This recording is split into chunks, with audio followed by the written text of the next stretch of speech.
Hello everybody, this is Robin Squares here with Bring Your Own Laptop, and today we are making motion graphics inside of Blender. That's right, not After Effects, because Blender is such a capable motion graphics tool and I wish more people knew about that.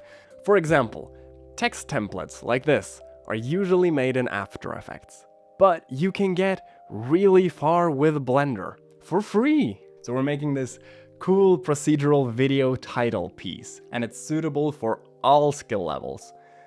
But if it's the first time you're opening Blender, I would recommend you just check out the first Blender tutorial I made on this channel first, because there I go through just how to move around the software and such. But let's just head into Blender and get started. So when you open Blender, this is what you see. So let's just click on the cube and we open a new window and change that window type to the Geometry Nodes editor. Geometry Nodes is Blender's procedural toolkit, and it's really good for motion graphics stuff. So again, with the cube selected, let's press New at the top of the Geometry Nodes here, and we get two nodes. One as the group input and one output. The input is what we had originally as an object. It's the cube. The output is what we see, which now is the cube. But let's just delete the input by hitting X, and there it's gone. And now we can add anything else that we want to see. So let's hit Shift A inside of this window and search for sphere, for example. So we can add a UV sphere or an icosphere, for example. Let's just click that and add it. And to show it, we have to hook it up to the output, like this. So that shows us a sphere instead. So what we actually want to begin with for this effect is Shift A, we want to search for a grid. So click grid, and then hook it up to the output, and I can just scroll in to see it here. Is this a grid? Is it a plane? Hard to tell, right? And that's because of the view mode. So let's just middle mouse click on this bar up here and hit the wireframe view. And now we can see that it does in fact have a grid. If I increase the vertices in this node, you can clearly tell that it is a grid. So let's increase the size of that. I can actually drag over both of these values and just drag it up until we have a big plane around 10 meters in both directions. And then increase the vertices to, I don't know, 13 in each direction, something like that. And then let's place something on each point on that grid. So let's hit Shift A, search again, and I'll search for instance on points. That is the node that we want. How do I know what node to search for? Aren't there a lot of them? There are. If I hit Shift A, you can see all of them in these menus as well. There are quite a few nodes, but it is the 80-20 rule. 20% of the nodes do 80% of the work. If you just follow a few tutorials, you'll get a sense for which ones are the most important ones, and you can start making effects from scratch. Now, this node has a bunch of inputs. First off, points. What points do we want to place things on? And it is the points of the grid. Let's just take the output of the grid, put it into points, and then view the output. Everything disappears. And that's because we haven't told it what to put there yet. So let's add another sphere then. Okay, Shift A, search, sphere, and I'll go for a UV sphere, and just input that into the instance, and there we go, bunch of spheres. I can even turn back to solid mode now to see that there are a bunch of spheres overlapping each other. How do we scale them down? That's another node. So I'll move this out of the way a bit, search for transform, and add a transform geometry. And I can just click in between these to add it right in between. And then I can drag over all three scale values and just shift drag them to the left. So that scales them down nicely. So now let's start adding color to these things.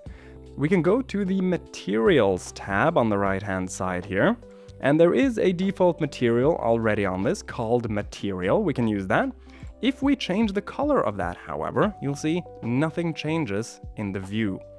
One reason for that, there are two. One reason for it is we're not in rendered mode. So let's move over to the view modes and hit rendered mode. But it's still not updated. And the reason is when we work with geometry nodes, we need to specify the material in there as well. So I'll add another node. We can search for just material to get a hint for what we can add. And at the top there is the set material node. So hit enter on that, add it at the very end, and in the selection, we'll just select that green material. and that turns everything green. And at this point, we can go and change this window mode to the shader editor to edit what that shader actually is. So currently, we have this node, but let's say we want random colors. What can we do? We can add a random node. So Shift A, random, and there are a bunch of random nodes. They all do different things to different kinds of objects. The one we want now is the one under object info. So just add that, and we can preview what that does by just dragging that to the surface. You can see it gives us a random value between black and white for each sphere. And we can map those to a different color palette. We do that using a color ramp node. So Shift A, color ramp, add that right in between. And here we can change the color. So if I just click on the left hand arrow, click on the color, we can change that to say blue, and the right one, we can change that to red. And now we have a gradient going from blue to red, and all of the spheres picking a point on that gradient. Let me show you a trick for how to work with color in Blender though. Open a new window at the top here and change that to the image editor. And then I'll just drag in an image of a color palette that I've made. Just drag that into that window, and now we can sample from that. So on the left here, I can click on the color, click the eyedropper, and sample that blue, for example. And on the right, I can sample that rightmost color, which is the turquoise, and say I want linear steps instead of a gradient. I can do that too. Change it from linear to constant, and that gives me a hard line. So we can add more with a plus, more points, and just select the other colors as well. Plus, and select the yellow. And we can play with the ratios here too, so we can have, say, very few of the red and turquoise ones, quite a lot of the blue ones, and a few of the orange ones as well. Something like this maybe. Might look nice. But you might see it has a kind of muddy yellowish color. It's not really picking the right color if you compare this to this. The reason for that is that Blender's colors by default are set up to work with photographic colors, not graphic design colors. But we can change that very easily by going to the little camera icon, that's the render properties, and at the very bottom, we have color management. And here we change the view from AGX, which is a film emulation, and we change that to standard. And you can save this as your default if you so want to, but now all the colors should be back to exactly what we'd expect. But we don't have a nice background color yet. And we can change that right here under World in the shader editor. That gives us the background color, so I'll pick this cream at the very left.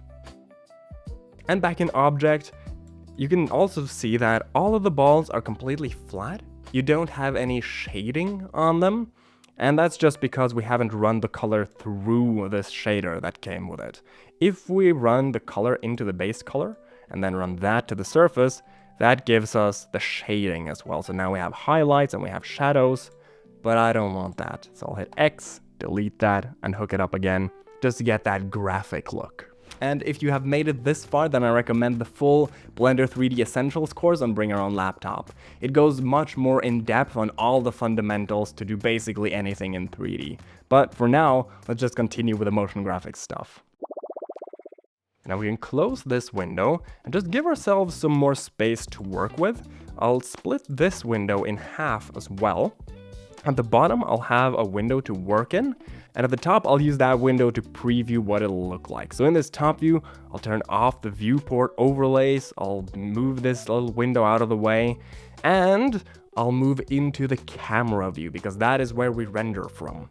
So in the bottom window here, I'll click the camera, and in the top window, I'll click the little camera icon on the right. That moves into that camera for that view. And then I can turn off the navigation overlays as well, just to clean it up even more. And now you can see as I move the camera around, if I use the move tool, you can see that top view follows. So let's go into just the object properties of the camera, where we see rotation. I'll select all three of those at the same time, hit 0, and that makes it point straight down. And then I can just move it over to roughly the middle. Actually, I can do that exactly with a 0 on location 2, and just move it up. And roughly what scale do I want this at? Let's say So it can be a bit hard to see in that small window sometimes, but a Control or Command space on that window maximizes it. Is that a good size for the dots? Let's move it even further up, I think. Like that. And then this is the great part of working procedurally, is if we now go back to the geometry nodes, now we can increase the size and the vertices to cover the screen. So increase the size to go to the edge, size Y as well, and then increase the vertices until I have enough dots to cover it. Excellent. And now let's work on the interaction with the text. I want these dots to grow big when they're close to text and small when they're far away, so that we can make that effect of the text running through the dots. So first, let's add the text. Shift A in my working window down at the bottom and add a text object. And it's kind of small to begin with, but we can see it if we zoom in here. And I can increase the size of that in the font panel. So go to font and change the size, just increase that until it's fairly big. I want it to cover parts of this. And it only goes to 10, but you can type higher numbers. So 15, 20, that looks good, I think. And let's also pick a nice font by hitting the little folder icon. You can search for the fonts on your system. Let's search for a rounded, Arial rounded, that's perfect. And then let's animate that font. You can animate it however you want. You can scale it, for example. Scale it from small to big if you want. You can rotate it around. That might look cool. I'm just going to move it from right to left. Just super simple. So I'll increase the size of my timeline a little bit. Go to the object properties, and also I'll grow this up a little bit too so you can see it better. And I want to keyframe location X. That is what moves it from side to side. You can see that as I drag it here. So at the start of the timeline, I want it on the very right hand side. I'll click the little dot to set a keyframe, and then move to the end of the timeline and drag the location X over to the left and set a keyframe. And then if I play the animation, it should move through. And that's perfect. So it's a bit too slow for me. Let's see, when do I want it to end? Somewhere around here. Let's just move that keyframe over here to make it complete faster and see if that helps. Yeah, that's better. So now I have a bunch of dead space on the right here. I want the animation to end on frame 144. So I'll type 144 here. And then let's make the spheres react to the text. This is such a good part. And we'll have the render preview open as well. So click on the spheres and open the geometry nodes window. Here's what we need. We need the text in there. So let's just click the text in the outliner on the right and drag it in. And I can show you, if we preview this text, here's what happens. It shows the text in the wrong spot and it doesn't move. So what gives? Well, we have to set it to relative, because by default, it doesn't show where the text really is with all the animation and stuff until we hit relative there. So now it follows along. And then we need a geometry proximity node. So geometry proximity, and we put the text into there. So every single dot will see how far away am I from a point on the text. And the output here is the distance. So we can map that range. Map range. This gets a little bit technical, but I'm sure you can follow along if you try it yourself. So all we want here is we want to say when the distance is 0, that means the dot is right on top of the text. How big do I want the dot to be? And that is 1. So from minimum 0 to minimum 1. And then when it's 1 meter away, how big do I want it then? Let's say 0.